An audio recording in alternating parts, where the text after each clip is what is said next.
I'm speaking with Sara Green, and Sara is the Executive Director of the South Carolina Wildlife Federation.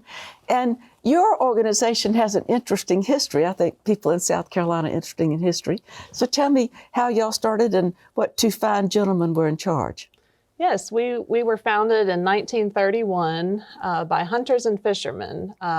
Harry Hampton and Zan Hayward founded our organization to really have a lot of the decisions about policy made based on science. And so that's been super important for conservation over the last 92 years and into the future. Yes, it is. And of course, when they were active, we didn't have the huge push of people coming in and the industry coming in, which has had many positive effects for the citizens of South Carolina as far as jobs and all. And I believe that Harry Hampton was instrumental in saving the what is now the Congaree National Park, which is very exciting. Right. Yes, even back in the 30s, they could tell the impact that humans were having on the populations of wild deer and turkey. And so they were seeing a need to conserve habitat for wildlife even back then. And of course, there's been so much more development since then that has just impacted wildlife even more. So y'all's goal is to... We conserve and restore wildlife habitat across South Carolina. Okay. And you have several fascinating programs that you do, and you hit lots of different groups of varying importance. I mean, every single person is important because we all make decisions. So you do work with schools. We do. We have a program called Gardening for Wildlife, and so we encourage people to create habitat right in their own backyards or in schoolyards and other places throughout the community. So we work with schools a lot, and they can create a living laboratory or an outdoor classroom right at their school and really experience wildlife up close and really have a big impact for wildlife habitat. And of course, our pollinators and native plants are very important, and you've reinforced that by giving away seeds, I believe. Right. For pollinators are really having a hard time, and so need nectar sources, and also butterflies need host plants. And so we give away native milkweed seeds, which is the host plant for the monarch butterfly. And so we have a great demand for that type of habitat, and people all over the state now can plant milkweed in their own backyard, and it makes a big difference for monarch butterflies that migrate through South Carolina. Yes. And then we know that we've had a huge influx of industry. We have good policies for industry, and we have a good workforce. But sadly, a lot of times I'll ride by a place that had trees on it, and all of a sudden it's been clear cut. And there's an industry coming in with all sorts of good jobs and things, but it's just a lot of grass and a few trees. And that's such a huge amount of space that could be perhaps used differently and be more friendly towards habitat. And I think y'all are really making an effort to work with some of these agencies. We are. We have a program called Wildlife and Industry Together. We call it the WAIT program. And so we work with industries all across the state to manage their land for wildlife habitat. And sometimes that just means stopping mowing some of the areas like you were talking about. And that saves the company money. And it's also much better for wildlife. A lot of the pollinators need that kind of meadow grassland habitat. And a lot of our birds nest on the ground, and deer love those kinds of habitats. So lots of different types of wildlife that can really have a better area to live if some industries can manage their property well. And so we work with a lot of industries, BMW and Michelin and Honda, just really industries all across South Carolina that can make a big difference on larger pieces of land like that. And sometimes you say they keep a certain area more manicured just for presence of people driving by, but that otherwise they really are kind of reaching out and trying to let their if you let your employees know what you're doing, they can take that message out to the community, I would think. Right, absolutely. So employee education is a big part of our WAIT program, and so employees get to learn about plants that attract wildlife and the needs of wildlife in their community. And also community partnerships is a big part of our program too. So we have industries that are working with schools and scout groups and garden clubs. And so really being a good partner in the community in addition to their impact for wildlife. And then on just a charming local level, I love to fish. And but when you go to fish, often the public boat places and places you go are just horrendously littered.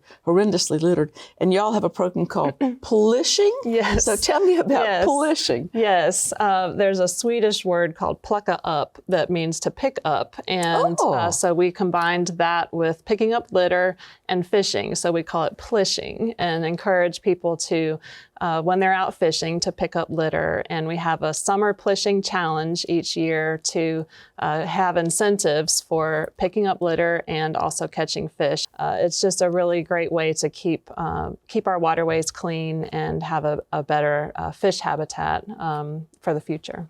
And then some of the other things that you're doing involve getting women who often fathers took their sons out, and but women are half of who we are, right? And so we certainly want them on the side of wildlife and conservation. And I think you have some programs that are dedicated to getting them all revved up and excited. We do. We have our Palmetto Outdoors Women Retreat each fall, and so we have about 30 different classes that women can take, from archery and fishing to birding. We've done kudzu basket weaving and just all different kinds of outdoor skills, and it's a really fun weekend. And we've had such demand for it that we've started adding additional classes and events throughout the year. We just had a fly fishing event a couple of weeks ago, and so lots of different things for women to try. And when you do that, you're building again a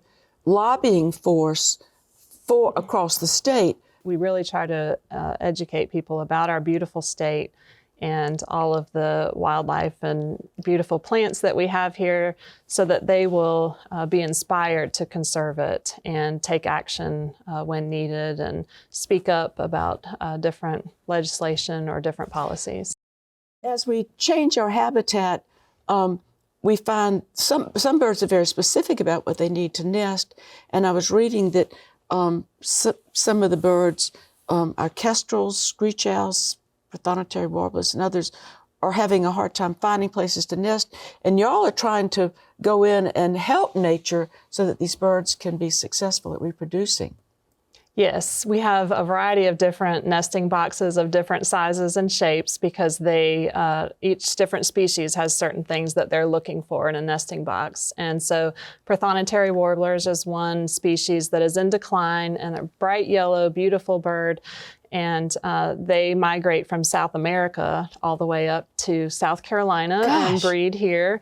And so, and they are a cavity nesting warbler, so they are looking for holes in trees and things like that. But if those are not available, then they have our nesting boxes that they can use. And so, we've been putting those up all across the state for that species in particular, but also kestrels, screech owls, wood ducks, bluebirds, all different sizes and colors and types of birds that are cavity nesters. And everyone loves hawks, but many people don't realize the little kestrel you see sitting on the power line is a hawk. He's our smallest one, and quite beautiful. I think people should look at the picture. They are beautiful. Yeah, yes. Last year at a Master Gardener Conference, I heard one of your fellow workers, Jay Keck, is that correct? Yes. Talk about some certain buildings where birds just fly into the windows by the hundreds. And they're already having so many pressures on them that have affected their decline. We certainly don't want them to kill themselves that way. Have y'all found a way to dissuade birds from doing that? We've been working with several businesses around the state that have had window strikes from birds. And there's a product called Kaleidoscape that is a film that can be put on the windows, and it doesn't obstruct the view looking out, but it cuts down on the reflection, which is what the birds see the trees reflected in the glass, and they think they can fly into it. So this film cuts down on the reflection, and from the outside it can look like a beautiful piece of art, and from inside you can't even tell that it's on there, but it really saves.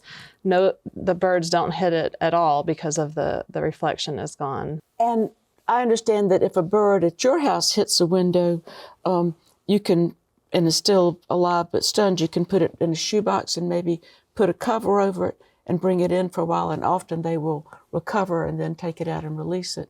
Right, they often do. And there's also wildlife rehabilitators that can help with those kinds of situations as well. So, Sara, although y'all do have a well-organized staff and work crew, I think that you welcome the participation of individual citizens. And so if someone has a great interest, can they contact y'all and see if there's a place where they can be a conduit into the community?